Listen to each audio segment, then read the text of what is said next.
Welcome back to Lelisa Tarot. Welcome back to my channel. This is again Lynn, your tarot reader. And ang topic ng video natin, bakit ganito ang kinikilos niya? So ngayon, isipin mo na yung person na pinunta mo sa reading natin. So, kung ano message na matanggap mo sa reading, always naman ikaw nakakakilala kay person na. So, pwede mong pag-aralan. Pwede mo rin siyang tanungan. Yes. Always naman naniniwala ako na komunikasyon ang susi para maklaro ang mga bagay-bagay. Tagalog na Tagalog. And if gusto mo ng personal reading, let me know. Message mo lang ako sa email ko, lalisataro@gmail.com, or pwede din sa Facebook page ko, Lalisa Tarot. Pwede mo din akong i-message sa WhatsApp. Lagay ko na lang yung number ko sa description box.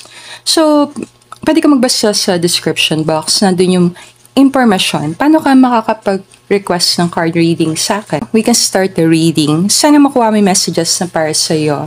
Pwede ka manood ng more than one group. Pwede naman. Pwede din lahat. Iba-ibang tao. Mapagtila kita. Pero pwedeng lahat. At ikaw nang bahala, ha? Ang channel natin dito, Collective Energy. So, tingnan natin. Start tayo sa group number 1. And thank you everyone for watching the video. And I'll see you on your reading. Welcome to your reading group 1. So, back tayo sa topic. Bakit ganito ang kinikilos niya? So, napili mo, unique lives. I respect everyone's individual decisions and way of life. We are each on our own unique journeys, and my way isn't the only way. My job is not to change others, but to simply love them. So sa part na to, kukuha tayo ng cards. Angel guys and spirit guys, tulungan mo ako i-channel a messages para sa group number 1. So yung unang card na kukunin natin, sino si person? Anong card ang best mag-describe sa kanya? Yung second card, paano kanya nakikita? And then yung pangatlo, bakit ganito ang kinikilos niya sa'yo? And yung last card, random. Anything na tungkol kay person? Sino si person? Paano kanya nakikita?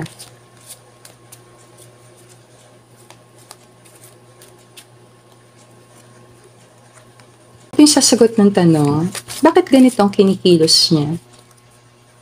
Bakit? Bakit ganito?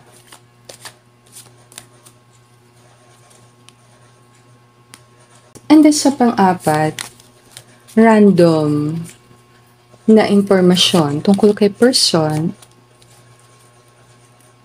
Tinatan na, ano masasabi ng spirit team sa person mo? Random.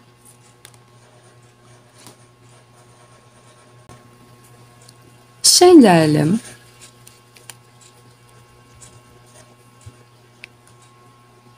isa siyang tao na very creative. Isa siyang visionary. And possible, mahilig siya sa exploration, adventure. Marami siyang gustong puntahan. Kung kaibigan mo si person, maaasahan siya. And possible din na very supportive siyang partner or friend. Kahit ano pa yung mga dumating sa buhay niya, patuloy siyang babangon. King of Wands in the making. So King of Wands yan, nakatalikod lang. Pagka tayo dito ng card, masasabi ko sa person mo, anything. I want to be more than friends. Kung gusto niya maging more than friends, pwedeng more than friends talaga kayo. Like, partner mo yung tinatanong mo. Pwede marami siyang friends. Possible, sa siyang tao na very friendly. Marami siyang kakilala sa maraming mga places. So, paano kanya nakikita? Nakikita kanya as a good person. Nakikita kanya as magaling makisama. good vibes, enjoy siya sa company mo. Kasama kayo sa isang parang event, yan. Pwede gusto kanya makadate. Yes, pwedeng nakadate ka niya. Ngayon, kung hindi pa, pwedeng plano niya yan. Possible nakikita ka din niya as creative, pareho kayo. Sakang source of joy. Masaya siya pag nakikita ka. Paano ka nakikita ni person? Paano? We will be together again. Nag-enjoy siyang kasama ka. So, bakit ganito ang kinikilos niya? Queen of Cups. Si Queen of Cups energy, para siyang mother energy, very nurturing. Tinulungan mo siya sa mga mahihirap na desisyon sa buhay. Bakit ganito ang kinikilos niya? Sa pinakamalalim, alam niya na grabe sakripisyong ginawa mo para sa kanya. Pwedeng nagigilty si person. Ayaw kanya na umiyak. Ayaw ko sabihin na aawa sa'yo si person, pero naghahalo yung naaawa and may love, naghahalo siya. Nakita ka ni person as loving person talaga. Pakiramdam niya, masasayang lang ang love mo sa kanya. Kung na-disappoint ka ni person na hihiya siya sa'yo, wala nang ibang dahilan. Wala siyang mukhang iharap sa'yo, tatalikod na lang talaga siya. Pakiramdam niya, hindi mo deserve ang ganitong treatment or hindi mo deserve na masaktan ng ganito. Tingnan natin. Bakit ganito ang kinikilos niya? I replay our conversations over and over. Para may naka-replace sa isip ni person. Ang lalim nito. Pwede na-traumatize siya sa isang feminine. Alam mo yan? Hindi man ako magda-diagnose, pero yung energy, parang si person, mayroong significant na feminine figure. Pwedeng mother niya nga yan, na nagbigay sa kanya ng medyo heartbreak, pwede, trauma, pwede, mother wound. Parang wala siyang tiwala na may tao magmamahal sa kanya. Yung last card, anything tungkol sa person mo.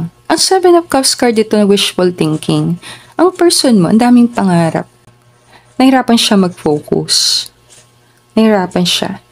Pwedeng distracted ang person mo. Dami niya iniisip. Dami niya pinoproblema talaga sa time na to. Maganda nga ako ng isa pa. Sa number 4 card, anything. I know I was a distraction from your pain. Pwede kasi meron siyang pain talagang pinagdadaanan. Nililibang-libang niya yung sarili niya. Yung pain na yan, na napipil ko sarili, parang siyang trauma. Alam mo yan? Parang trauma sa nakaraan. Na hindi niya pinansin, nahayaan lang niya nandun. And natitrigger siya ngayon. Ayaw sabihin na may part na parang feeling mo ginamit ka ni person. Para lang matakpan yung pain na yon. Kung ano man yung pain na yon, na matagal niya nang tinatakbuhan. Parang person mo, tinatakbuhan niya yung nakaraan. Kailangan niya nang harapin. Pwede yung storya ng kabataan niya, ng, let's say lang, mother-father issue. Pwede din niya na story ng isang tao minahal niya sa nakaraan na sobra siya nasaktan. Sinasalamin mo ang isang feminine energy na unforgettable kay person. Na hindi niya makalimutan, hindi mawala sa isip niya. Ba't ganito ang kinikilos niya? Mapakabuti mong person, ayaw kanyang saktan. Yan. Ayaw niya maramdaman mo na parang ginamit ka niya or ginagamit ka niya. Hindi pa siya ready talaga. Kailangan niya pa mag-healing sa sarili niyang trauma. Ito yung, it's not you, it's me. Yan. Ito din yung parang, bigyan mo kang time mag-healing. Yan.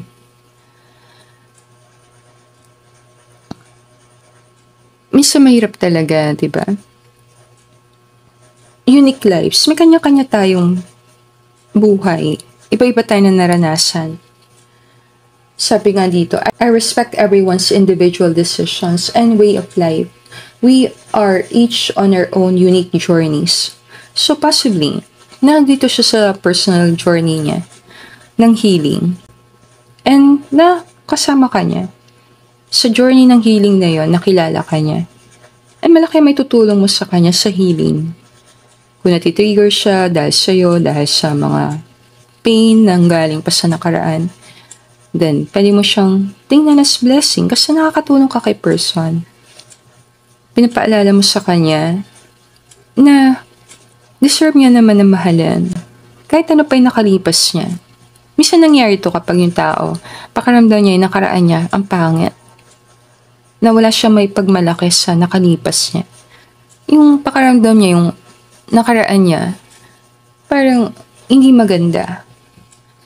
Gina-judge niya yung sarili niya dahil lang sa pinanggalingan niya.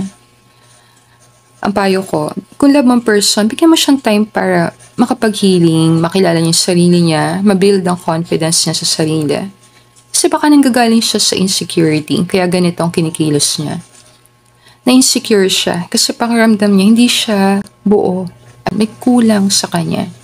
May something missing. Ang missing doon, self-love. Nahirapan siya mahalin ang sarili niya ng buong buo.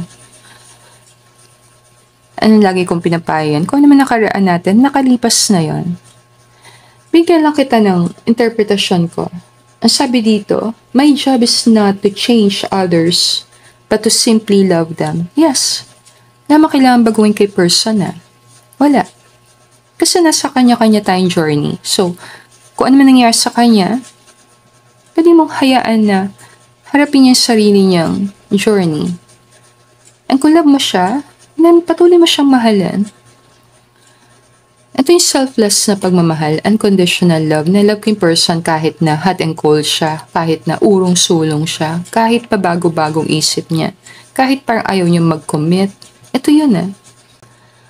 Ngayon, kung hindi ka makapaghintay kay person kasi hindi siya mag-commit, urong-sulong, may mga tao naman sa mundo na ready na magmahal. Lagong pinapayo yan . Marami ka pa namang options. Medyo mahirap din kasi maghintay sa tao na maging decided. Confidence is your key to success. New Moon in Leo. Confidence. Tiwala sa sarili. Possible itong missing kay person. Self-love, confidence, magtiwala sa sarili. Yan. Lakas ng loob. Pwede malaga dito yung zodiac sign na Leo. Magkad lang tayo sa message siya. Bakit ganito ang kinikilos niya? Sorry for breaking your trust. Ngayon, kung na-break niya na talaga yung trust, hiyang-hiya siguro siya sa'yo. Wala siyang mukhang maiharap sa'yo. Kaso, hindi ka naman niya totally matalikuran. Pinahihiya talaga siya sa'yo. Kung na-break niya yung trust mo, para kasing hindi mo deserve na hindi mahalin. Mas napakabait mo naman sa kanya. Yung energy lang ng person na katalikod, alam mo yun? Pwedeng nihintay ka rin niyang tumalikod . Talikuran siya. And it's a choice kung yun talaga yung balak mong gawin. Napakita lang dito na nahiya siya sa'yo. Gusto niya mag-sorry sa nagawa niya. Kung nawala yung trust, panahihirapan si person na ibalik yon. But I think all good na tayo. Group number 1. Wala siguro ko add sa reading. And if gusto mo ng personal reading, message mo lang ako sa email ko, larisataro@gmail.com, or pwede din sa Facebook page ko, Larissa Tarot. Sana kuha mo yung messages na para sa'yo sa reading na to. And I'll see you again, Group 1, on our next reading. Namaste! Welcome to your reading Group 2. Sabak tayo sa topic. Bakit ganito ang kinikilos niya? So, napili mong color, blue, or parang siyang navy blue. And, tingnan natin yung card mo . Fuel. I enjoy doing things that fuel me. It feels great to do things for myself. When I make sure I am taken care of, I can better show up for those in my life and for the work that I do. So, kunin natin mga cards mo. Angel guys and spirit guys, tulungan mo akong i-channel ang messages para sa group number 2. So, yung unang card, sino si person? Yung pangalawa, paano kanya nakikita? And then yung pangatlong card, bakit ganito ang kinikilos niya? And then yung pang-apat, random. Anything about sa person mo. So kukunin natin yung nasa taas na card. Na si person sa reading natin. Tingnan natin na.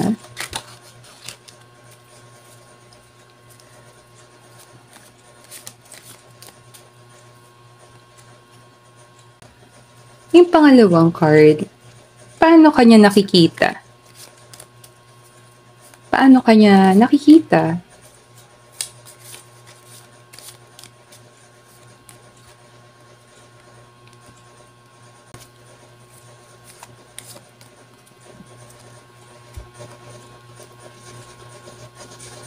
Partners kayo. Partners kayo ah.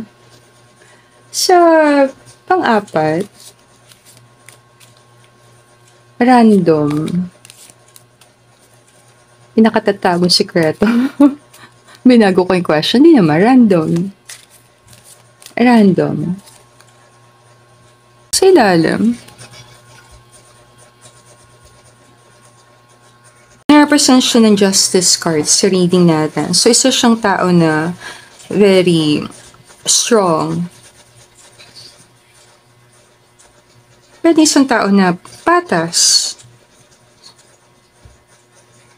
Magaling siya magbigay ng payo. Kind na person, mabait, gentle, kalmado, and practical. Objective. Hindi naman kailangan na lawyer si person. Pero ganun yung energy niya. So, isa siyang taong patas, gusto niyang gawin ng tama, ayaw niya may naagrabyado, and gusto niyang pakita yung good side niya. Nakita ko din si person as sentimental na person. Meron din siyang side na very sensitive, hardworking, masipag na person, madami siyang mga pangarap, and ginagawa niya na action yung mga pangarap niya. Isa siyang responsible na person, malawak ang pangunawa. Kaya lang ako na isang karda. Anything. Sa person tinatanong mo.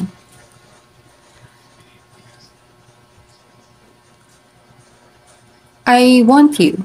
Isang tao na may gusto sa'yo. So nakikita ka ng person na to as isang tao na hindi nagmamadali.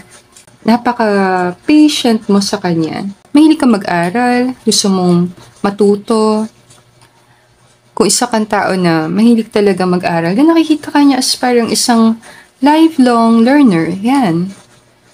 Pero natutuwa siya na bigyan ka ng mga payo kasi nakikinig ka talaga. Ngayon, kung mentor mo siya, let's say estudyante ka, mentor mo siya, then nakikita ka niya sa estudyante niya. Or nakikita ka niya as mas bata sa kanya. Very independent. Hindi ko sure kung lahat kanya nakikitang nagsusulat. Na-amaze si person sa pagsusulat mo. Baka kasi nagjo-journaling ka or nagdi-diary. Pwedeng gugustuhan ni person yung pagsusulat mo or handwriting mo. May something sa pagsusulat. Ngayon, kung tapos ka na sa pag-aaral, pero nakikita ka ni person na gusto mo pang matuto, gusto mo pa talagang mag-aral, gusto mo pang pumasok sa school, nakikita ka niya masunurin, responsable, maasahan. Kung tumutulong ka sa pamilya, nakikita ka niya as isang tao maaasahan sa pamilya. Kung breadwinner ka, then hinahanga ka ng person na to. Kung may mga anak ka, nakikita ka niya as isang tao na meron talagang sense of responsibility. Panagugustuhan niya sa'yo yung pagiging responsable mong person. Interesado siya sa naging buhay mo. I knew exactly what I was doing. Hindi ka padalos-dalos sa mga desisyon, hindi ka pa bigla-bigla, and magaling kang magplano, marami kang mga pinaplano. Nagtitiwala siya sa kakayanan mo. Para ito yung may trust siya sa abilidad mo bilang isang tao. Kung magiging partner ka niya, nakikita ka niya as a strong partner. Pakaramdam niya na maasahan ka. Nakikita niya na may potential na magtulungan kayong dalawa. So, bakit ganito yung kinikilos ng person mo? Ang Page of Pentacles kasi, maganda naman siyang card. So, the meaning nito is mga delay or mga hadlang. So, may possibility, may hadlang sa connection. Ang tingin kong hadlang dito is time. Masipag ka talaga sa trabaho. Panawawalan ka ng oras sa love. Bakit ganito yung kinikilos ng person? Baka kasi nakikita niya yung hadlang sa connection. Like, magkaiba kayo ng oras or masyadong mahirap sa schedule. Isa pang possible yung investment. Kailangan mag-invest, mag-effort. Kung malayo ka kay person, pwedeng isa pa yon. Kung akong tatanungin mo, ako na tinanong, kung ako lang tatanungin mo, tingin ko kasing nagiging dahilan ng kilos ni person is yung nahirapan siya sa connection. May something na mahirap sa connection. Pwedeng time ito, and distance, malayo ka kay person. Pwede din maraming parang hadlang sa connection. More siya effort. Sa negative, pwede mo nang tingnan excuses ni person yon. Gusto ka naman niya. I want you. Kaso, ang effort. Siguro pinupuntahan ka ni person layo ng travel niya. Diba? Mga 3-2 oras. Napapagod na si person. Pero napapagod siya sa connection dahil sa effort. And feeling niya konti lang nakukuha niya pabalik. Dapat pantay. Sa tingin mo ba, effort talaga na kay person? Wala siya masyadong makitang effort nang gagaling sa'yo. Like, siya talaga yung nagpapagod sa connection. Bigyan mo ng time pag-isipan tong message ng reading. Kasi tinatanong natin, bakit ganito ang kinikilos niya? Pwede kasi nagugustuhan ka ng tao na to, pero nakikita niya na para mag-work ang connection, para maging magandang connection, kailangan na malaking effort sa part niya.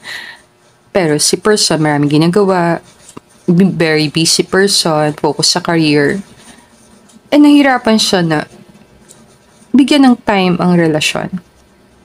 Hindi natin siya binibigyan ng excuse. Kasi always naman, kung alam mo yung person, kahit pa 10 oras ang travel time, pupuntahan mo yon, diba? Pagkat tayo ng karda, so nakita ko dito, parang merong problem sa investment, sa time, sa effort.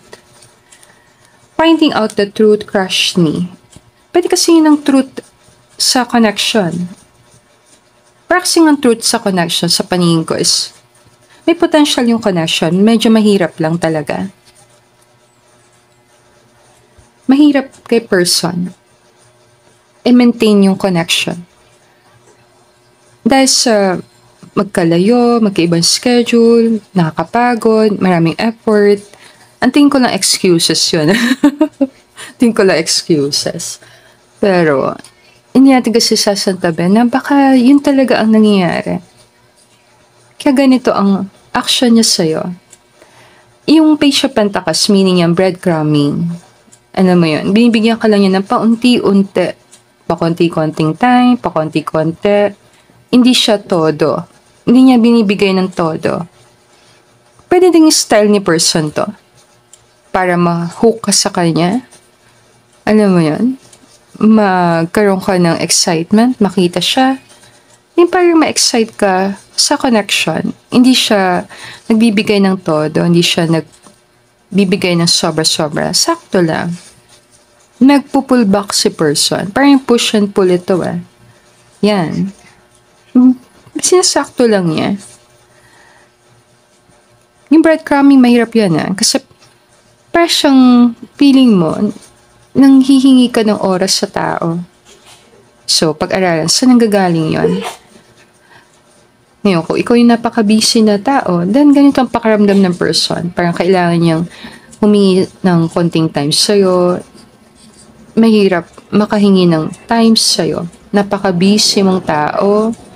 And may effort, kailangan niya mag-effort para bigyan mo siyang oras. And pwede rin na talagang malayo siya sa'yo. Ngayon, kung LDR kayo, then, nahirapan si person sa sitwasyon. Nahirapan siya. Para may kailangan mabalanse. May kailangan mangyari para magkaroon ng balance sa relationship. Pwede din nagiging problem niya reciprocity. Yung parang binagbibigay and then wala natatanggap. So, parang one-sided. But isa lang nag-effort sa connection. Yung isa, tumatanggap lang talaga. So, ito yung isang possibility. Ano yung random na information tungkol kay person? King of Pentacles, stability talaga, mahalaga sa kanya. Pwedeng willing siya mag-invest sa connection. Yes, willing siya. Gusto niya tayong makilala ka. Nangangarap si person din na magkaroon ng sariling pamilya. Yan, magkaanak. Kasi parang siyang pamilya. May page, may knight, may king. Nawawala na lang si Queen of Pentacles. Pero nakikita ka niya as si Queen of Pentacles sa pinakamalalim. Pero nakikita ka niya talaga si Queen of Pentacles. Bagay ka sa kanya. Pareho kayo na mahalaga ang kaperahan, mahalaga ang career, mahalaga maging stable. Yan. Nakikita ka niya as equal partner. Balance. Kung mag-aasawa siya, magpapamilya siya, gusto niya talagang maging responsable na tao. Pwedeng isa siyang responsableng tao. Gusto niya talaga na kung magkakaroon siya ng pamilya, wala siyang pagsisisi. Gusto niya mapili yung pinakabagay sa kanyang tao. Pwede abutin niya muna yung pangarap niya bago siya mag-settle down. Yan. Pwede rin na sa ating possibility, mahalaga sa kanya na maramdaman na all good na siya, na narating na niya yung gusto niyang marating bago siya mag-commit. Parang person ka sa paningin ko, isang taong practical.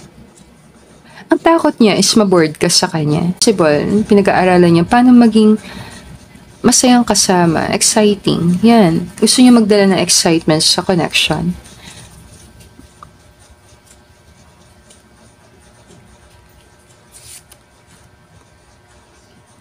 I will wait for a sign from you. Pinaghihintay siya ng sign.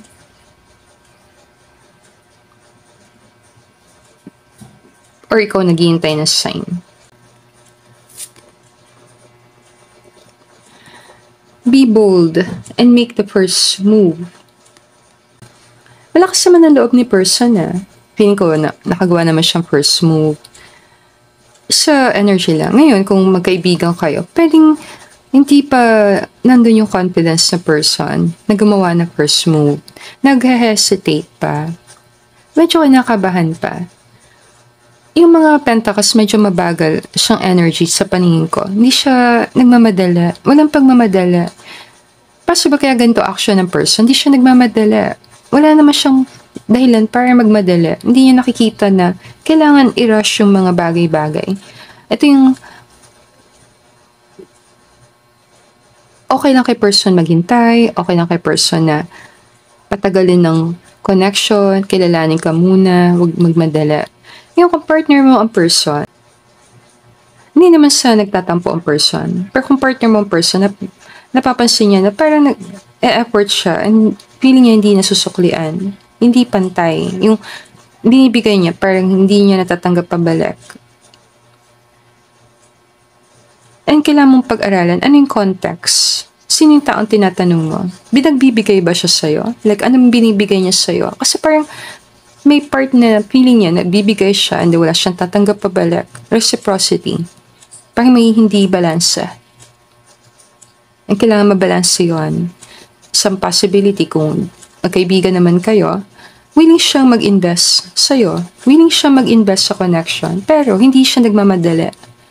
Kaya yung action niya, parang hot and cold. Binabreadcrumbing ka ni person. Paunti-unti lang. Minsan nandyan siya, minsan wala. Meaning, pwedeng nag-uusap kayo and then bigla nila nawawala ang connection niya and then bumabalik ulit ang person. Parang siyang nawawala and bumabalik. And heto na naman. Heto na naman. Pabalik-balik. Yan. pwede ma-meet mo tong family niya. Kasi parang pamilya na to eh. Family ito. Pwede may claim na makikilala mo din yung mahalagang tao sa buhay ni person. Pwede yung kapatid, pwede yung pinsan, pwede yung tatay na mismo, pwede din mother niya. Possible lang hinahanap niyang partner si Queen of Pentacles. So, si Queen of Pentacles, isang babae na marunong sa buhay, wais. Gusto niya ng partner na marunong maghawak ng pera. Practical, madiskarte. And, hindi masyado mahilig sa drama. Yun. Nakita ko si Queen of Pentacles, parang napaka-grounded na energy. Sure na sure sa sarili. Gusto niyang tao yung confident. And malakas ang loob. Hinahanap niya talaga yung tao na yon.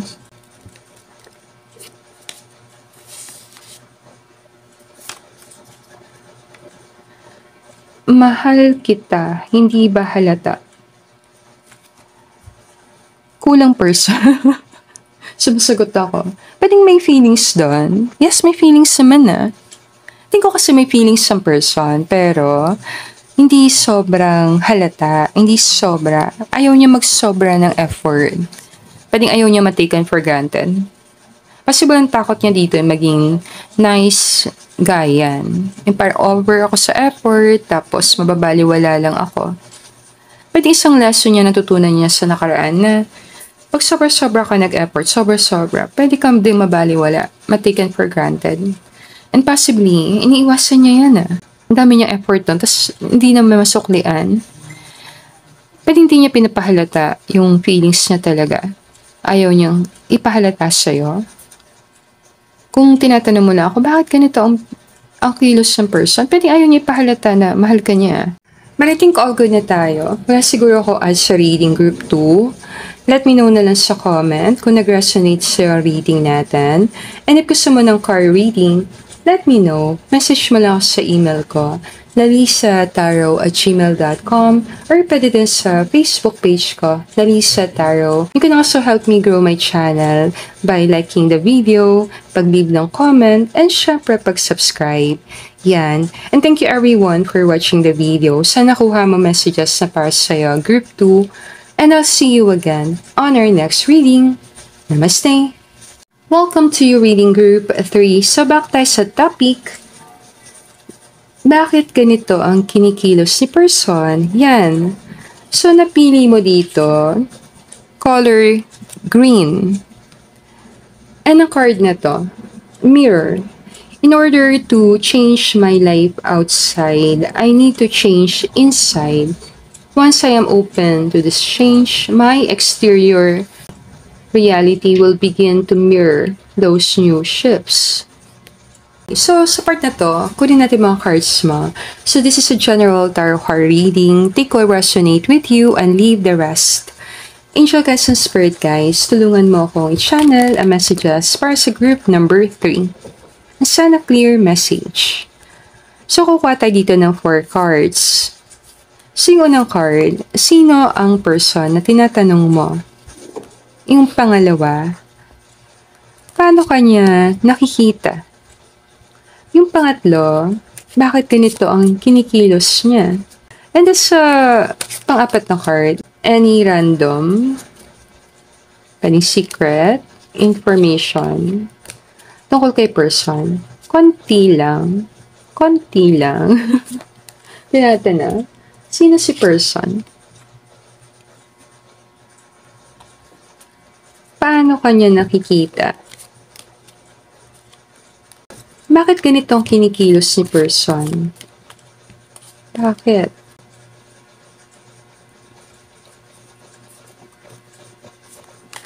Random. Anything random. Ano sasabi ko sa person mo?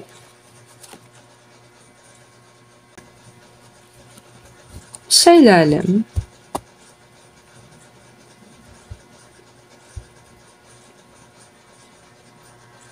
Siyang assertive na tao, resilient, malakas ang loob, handa siyang harapin yung mga hamon ng buhay, Competitive, strong, physically strong na person, malakas sa pangangatawan, emotionally strong, mentally tough.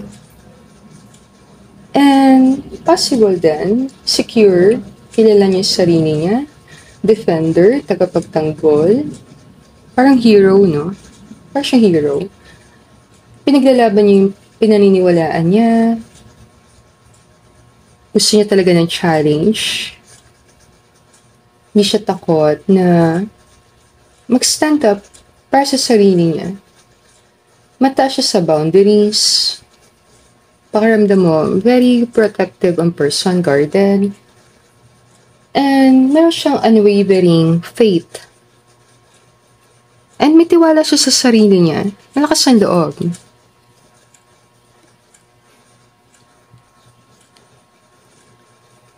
And very humble person. Mag-attend ng card dito masasabi ko sa person mo.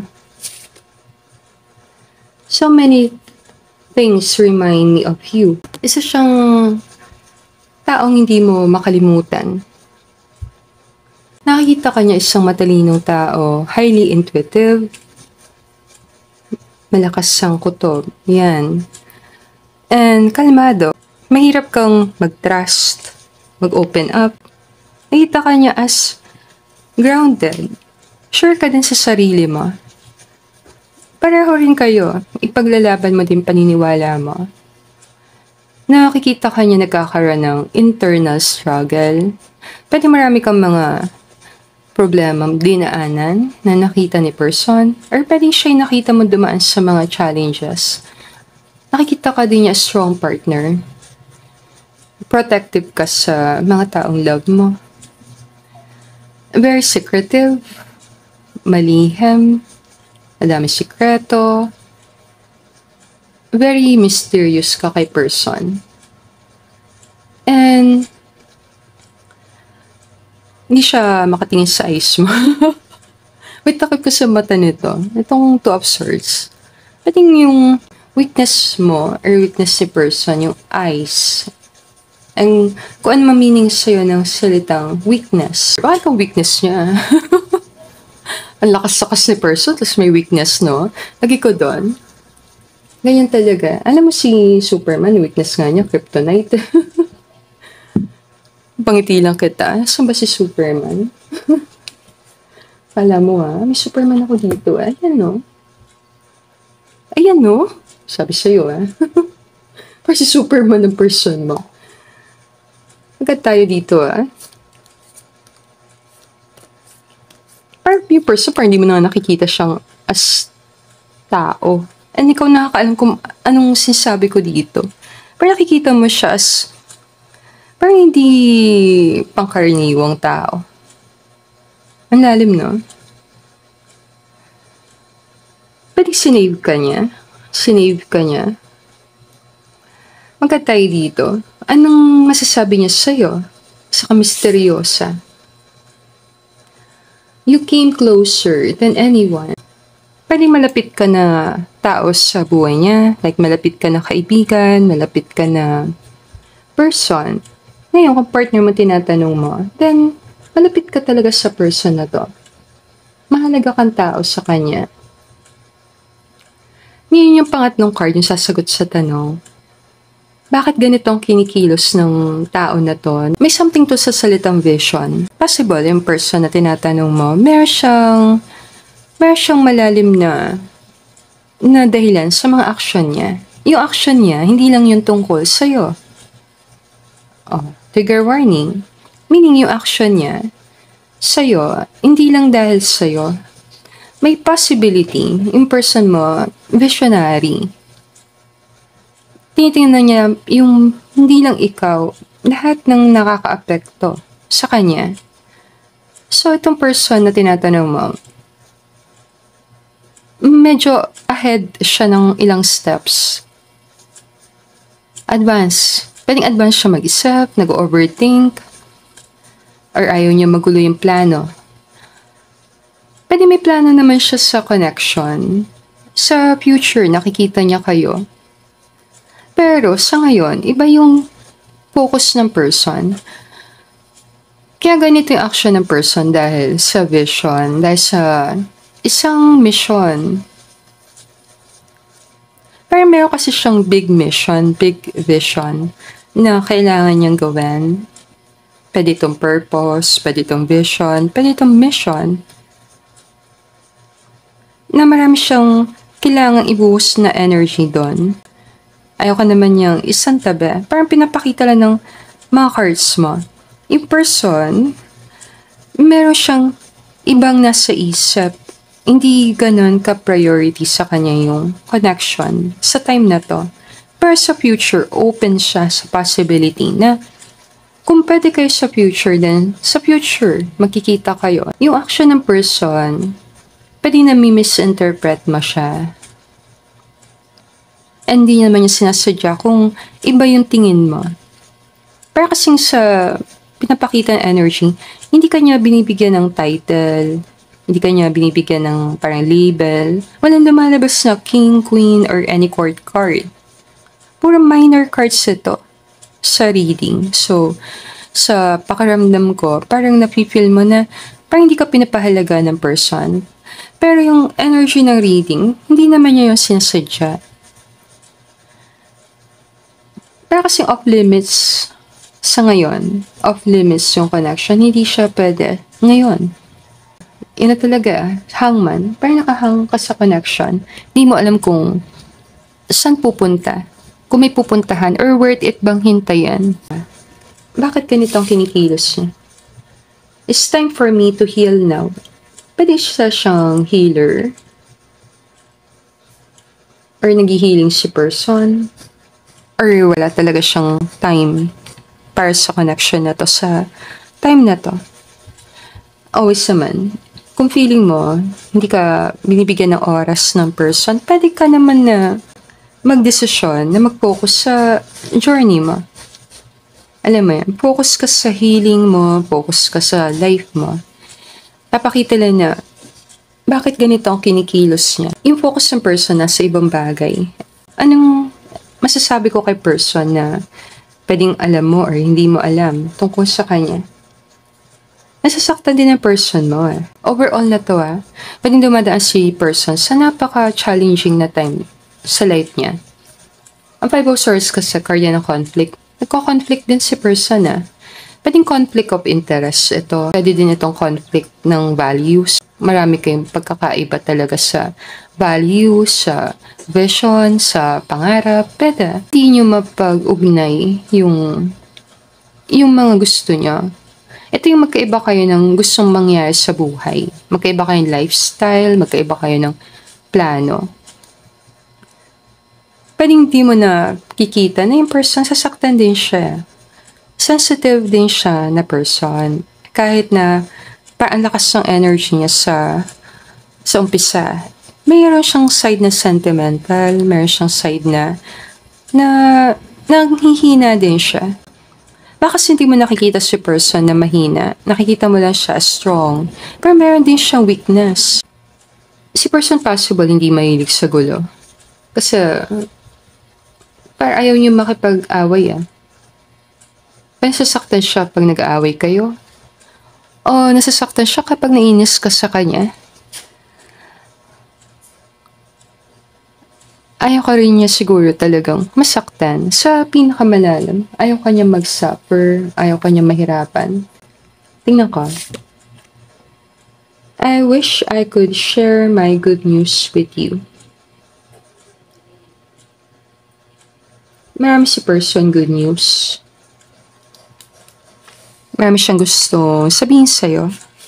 Pwede namimiss niya yung mga pag-uusap niyo.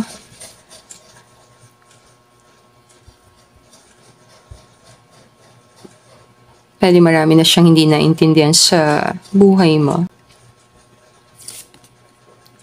Emotions are running high. Pwede emotional din siyang person. Meron din siyang big heart.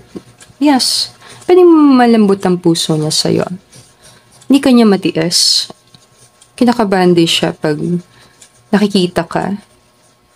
More na, ayaw sabihin na titrigger mo emosyon ni person, pero possible dahil sa'yo nararamdaman niya na nakaka-feel siya ng emotions talaga.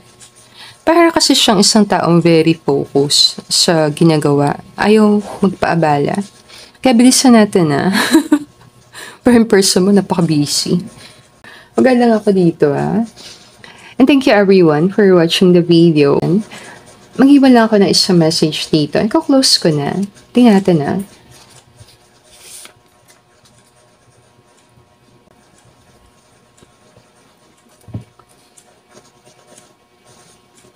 Lapit ko nga. Lapit ko nga. Tama ba to? Napagtila kita. Kulit ko, no? We made it together. Pwede nga Pwede may future naghihintay sa inyong dalawa. Hindi ko na siguro extend ang reading. Thank you everyone for watching the video. Let me know na lang sa comment kung saan part nag-resonate. And if gusto mo ng personal reading from me, message mo lang ako sa email ko, nalisataro@gmail.com, or pwede din sa Facebook page ko, Nalisa Taro. Super nag-enjoy akong gawin ang reading na to, group number 3. And thank you everyone for watching the video. I hope all of you have a blessed day. Namaste!